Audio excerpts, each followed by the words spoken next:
Who created the Bible? Let's see. An anthology. They found some few decades ago the Dead Sea Scrolls, Right, which found 'em were out. other books that were just basically edited out. So right away we know a person decided what constituted the Bible, and just some stuff wound up on the cutting room floor. I get it. Council So- of Nicaea. I get it. Council of Nicaea, yes. 325 AD. Yes. That's when they decided the Christian Right. religion. I agree with you. Right. Which is complete and utter nonsense. Like, tell me you don't know how to do research without telling me you don't know how to do research. It boggles my mind that even Christians will repeat this nonsense. Like, don't believe the atheists on TikTok or the atheists on Reddit, okay? They're not solid researchers at all. Like, don't believe I'm with you I on that. remember that. But I'm telling you, not read true. this book. That's Emperor Constantine. Shout out Constantine, Turkey, all that. Well, the first one, the first, Constantinople. well, the first one to change the Roman Empire Right. to a Christian empire. They decided all the took holidays. 3 centuries. I get it. And Okay, listen, Bill, but- I'm with you on that. Now here's Wes explaining what really happened at the Council of Nicaea to podcaster Julian wasn't Doherty, that. who also has a lot of misconceptions about this topic. First, there's something very important we need to know about the Gnostic books that were supposedly banned at the Council of Nicaea. Let's bring this back to the Council of Nicaea. Yeah. Because and this is really good background you've given, but what you've been talking about is how kind of like within the early church itself, they worked out what's there and what's not. But what you had said at the beginning of this, when we were talking about the council, was that none of this, as far as like the Roman Empire goes, they just kind of took what the church was doing on the text. So the quote unquote banned gospels with some of the problems that you had within them, as far as like whether they had paganism aspects or whatever, like they just put those to the side on the recommendation of the early church. Well, sort of. Sometimes it's portrayed as if there is like these dozens of groups which we categorize as Gnostics, which are really, you know, a dispersed group. They contradict each other. They have their individual, right? Jesus is either whispering into Mary's ear, or he's whispering into Peter's ear, or he's whispering into Philip's ear. The things that are said about these particular people are contradictory within each of these documents. They don't even agree on what everyone else is saying. But they're also not Unlike very the popular. Gospels. And they're really only delegated to specific places at specific times. So by the time the Council of Nicaea rolls around, Gnosticism and all these different groups have really had their heyday. They're almost dying out. Now, a lot of these Gnostic groups end up surviving past Christianity, and past the Council of Nicaea in particular. But right in the Middle Ages, right? You have the Cathars. We're going to get to that. Yeah. Okay, but by the time of the Council of Nicaea, they're almost exclusively dead. So it's not even really in contention. And these other writings, where the difference of having, you know, dozens of copies of the 27 books of the New Testament all over the ancient world, hundreds, if not thousands, by the time you get to the 3rd, 4th century, you really only have maybe a few copies of the Gospel of Thomas in an isolated area within Upper Egypt. You might have the Gospel of Peter in a particular area of Egypt. You might have some of these other documents, but they're not nearly as prolific, and they're really isolated to particular areas. So the New Testament scholar Larry Hurtado, who has now passed away, but he did a really good job of sort of tracking this information. Him and there's another guy, F.F. Bruce, who wrote a book on the canon of Scripture. And they both talk about the fact that whoever these Gnostics were, they were neither popular nor prolific within the ancient world in comparison to broader Christianity. Gnostic texts survive in only a handful of copies, mostly from isolated Egyptian finds, while even the least popular canonical books have dozens or hundreds of manuscripts. 2nd century writers like Clement of Alexandria quote the 4 Gospels hundreds of times each, but non-canonical works barely a dozen times total, showing that these alternative texts were never widely read, used in worship, or seen as authoritative by the broader Christian movement long before any council made it official. Next, Wes You can kind of tell which texts were actually seen as authoritative by how the early church fathers wrote about them, right? Like, if they only mention the Gnostic Gospels like a few times, and we can actually see that the Gnostic Gospels contradict each other, they're only in like little areas, you can kind of tell that they weren't considered scripture. Whereas a lot of the books in the New Testament, they were referenced by early church fathers before the Council of Nicaea, and we could see that they took them to be authoritative, while the Gnostic Gospels were not. shares something very interesting about the Roman quote-unquote pope at the time. And Constantine is not seeing this as a power grab as much as he's seeing this about the Pax Romana, the peace of the empire. He doesn't want people disagreeing, and he wants to make sure that people are living peaceably. And so he sees this disagreement, which is kind of escalating in the church communities, and he implores the religious officials, the bishops, and the traditional number is that there are 318 people who show up at the Council of Nicaea. I think the number is realistically way higher than that because they would come not just the bishop would come like with a like a community. There'd be church leaders. Yeah. Interestingly enough, the Bishop of Rome, the quote unquote Pope, doesn't show up. He doesn't seem to have any kind of overarching responsive power at this time. He sends 2 delegates, but none of the documentation that comes out of the Council of Nicaea That's fascinating. indicate. And what's also interesting that the people who think that the Council of Nicaea decided the Trinity, it's like, do you even know why the Council of Nicaea was called? It was called because one guy named Arius was like, oh, there was a time when the sun was not. And then everyone else was like, no, that's not true.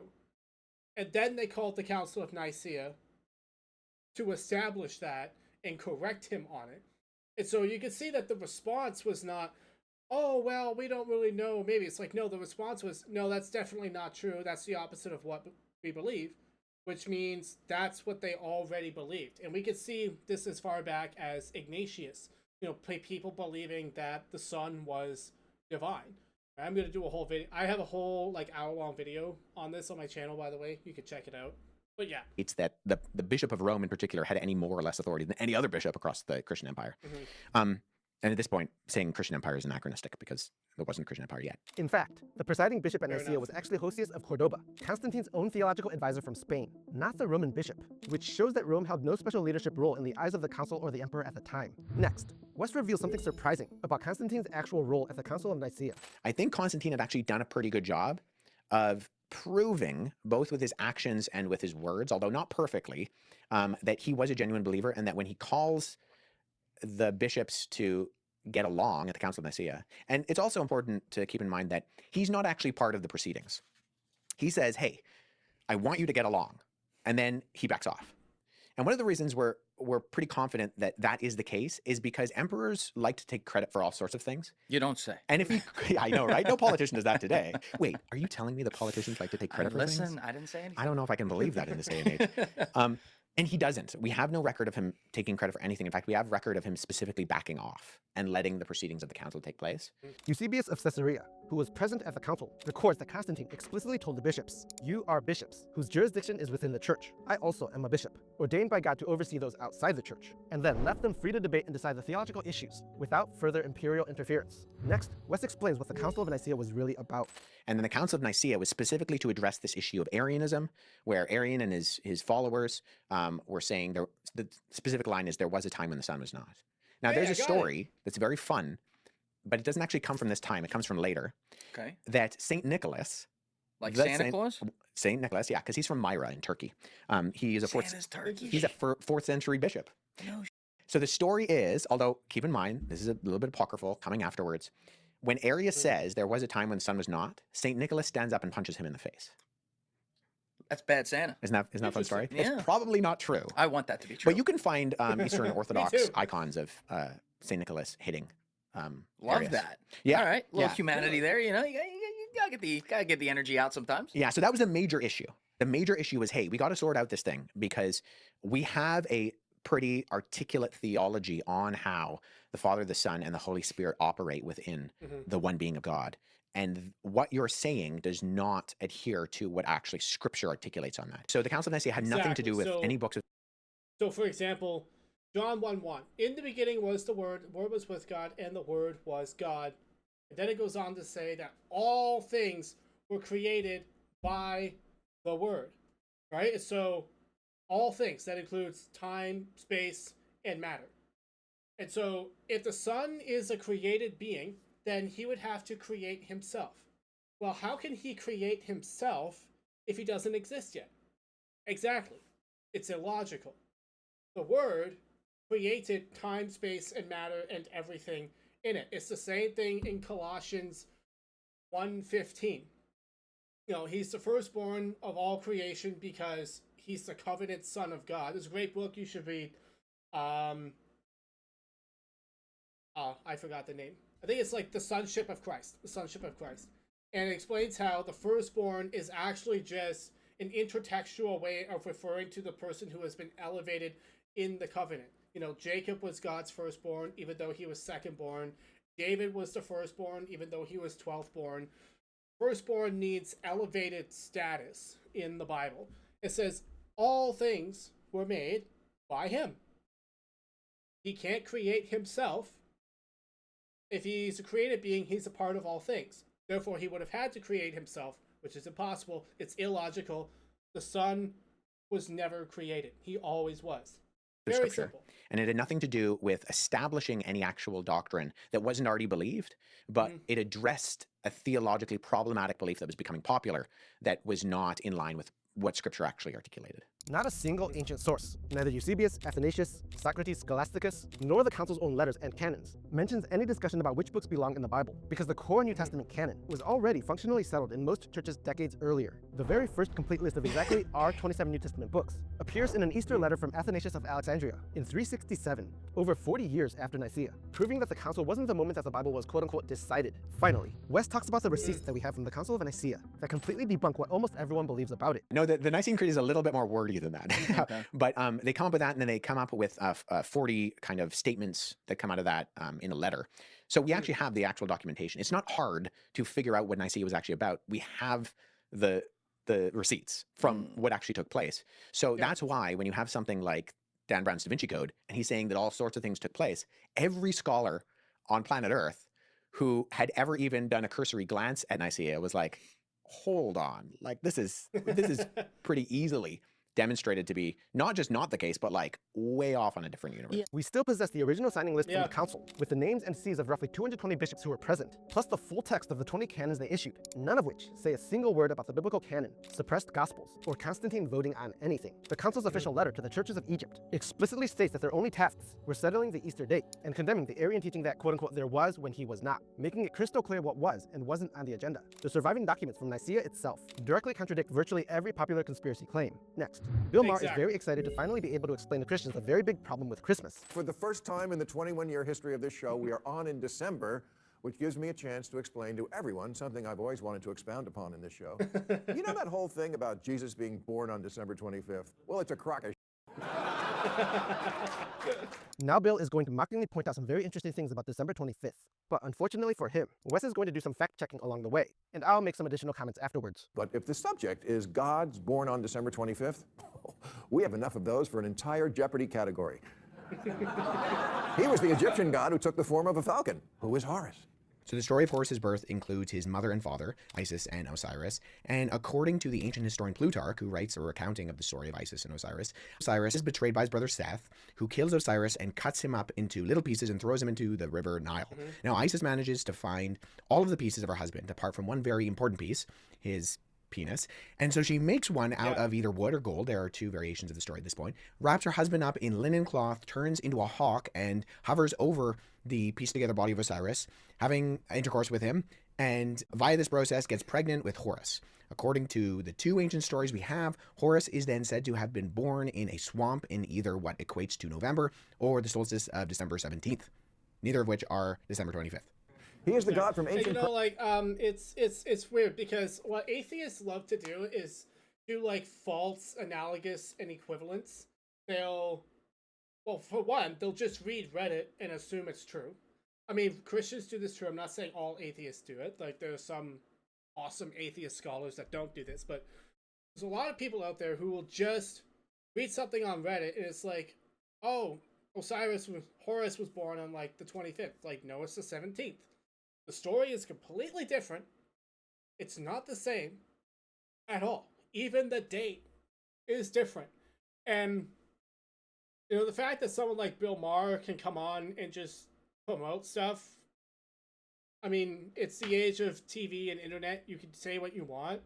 The fact that nobody checks him on this, Persia, born like, bearing a his face torch. is Who is kinda Mithra? ridiculous. We know virtually nothing about how the ancient Persian version of Mithras worship was, and all of the secondhand written documentation and inscriptions from the ancient world that we have come from its Roman mystery cult version of the religion, which comes after the birth of Christianity by a couple centuries. And so in the Roman version, Mithra was born by coming out of a rock, and the Vedic version of the story says Mithra was created by Ahura Mazda as a grown adult.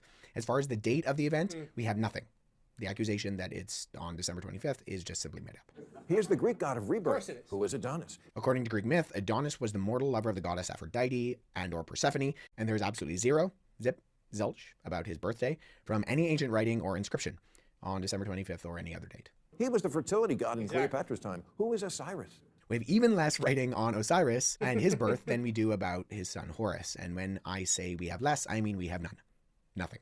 There's nothing in ancient Egyptology that we have found that talks about Osiris's birth. This Greek deity was known for having a good There you time. go. Who was Dionysus?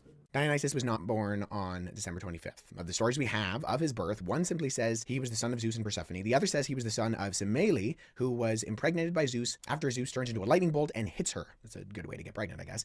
And in the second story, Zeus kills Semele, removing the reborn Dionysus to sew him into his thigh, where Dionysus then gestates and is born from there. As for the date of this event happening, again, nothing. Exactly. Well, yeah, we wrapped up the Emmy with that one.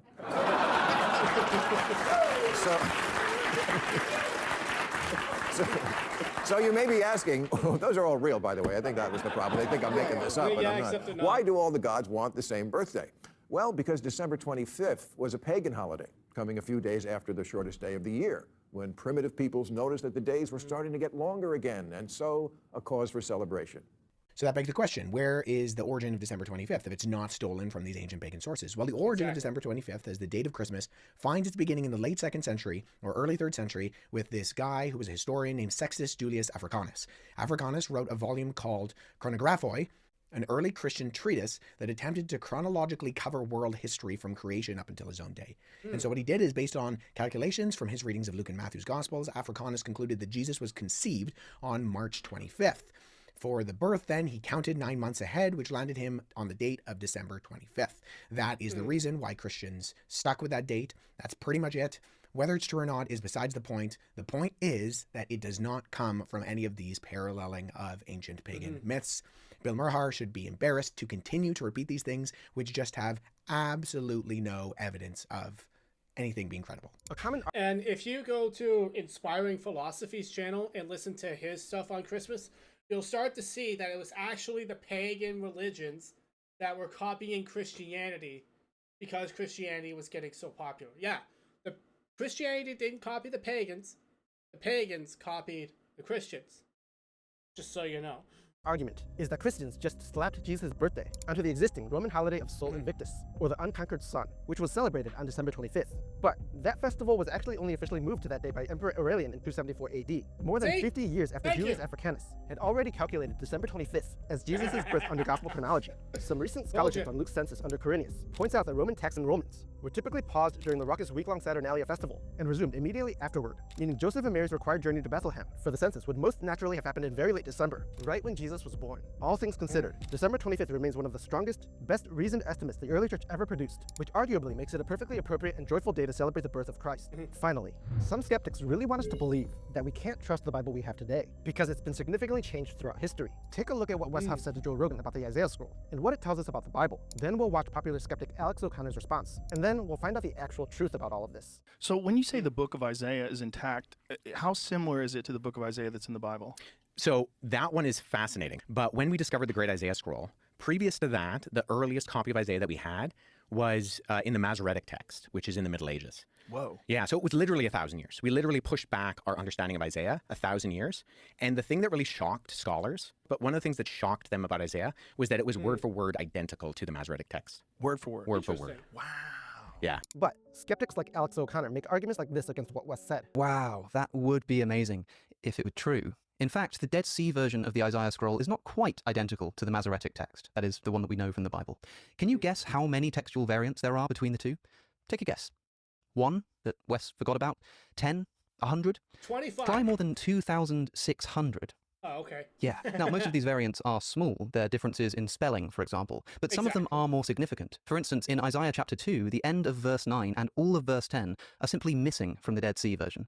They're just not there, which tells us that they were a later addition. Here's what WES himself had to say about the criticisms against what he said on Joe Rogan. There is, however, a criticism I'm seeing online that I think does require some attention and correction on my part. At around the 40-minute mark, Joe asked me a question about the Great Isaiah Scroll. And when he asks me how close it is to the modern Hebrew copies of Isaiah, I say that it is word for word identical to the later Masoretic text. This was admittedly a hyperbolic statement that I should have been much more careful on. My area of expertise when it comes to manuscripts is almost exclusively New Testament, although I do have some work with a handful of 1st century Greek fragments on the Dead Sea Scrolls for comparative work, and I note in my doctoral dissertation instances of parashot, division markers in the Hebrew text of the Dead Sea Scrolls. So up front, I am not, nor do I claim to be a Dead Sea Scrolls expert, but let me tell you why I said what I said. What was going on in the back of my mind was a quote that I was recalling from Old Testament scholar Gleason Archer's A Survey of the Old Testament, where he talks about the copies of Isaiah found in Qumran Cave 1 in 1947, that they were 1,000 years earlier than the oldest dated manuscripts previously known, proving to be word for word identical with our standard Hebrew Bible,